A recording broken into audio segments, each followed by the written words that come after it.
I remember the day I quit, I called my twin because like if you watch my story, they tried to add a 31st kid to a class that was already full.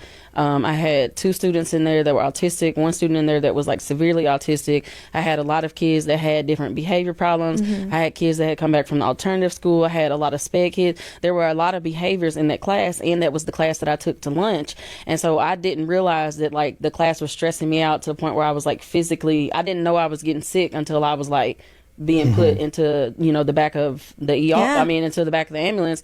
And it's like the day that I quit, I remember standing there crying, and it was the last period of the day. And I remember I just felt so disrespected. I felt like they didn't value me. They didn't care that I was getting sick. They didn't care about my health.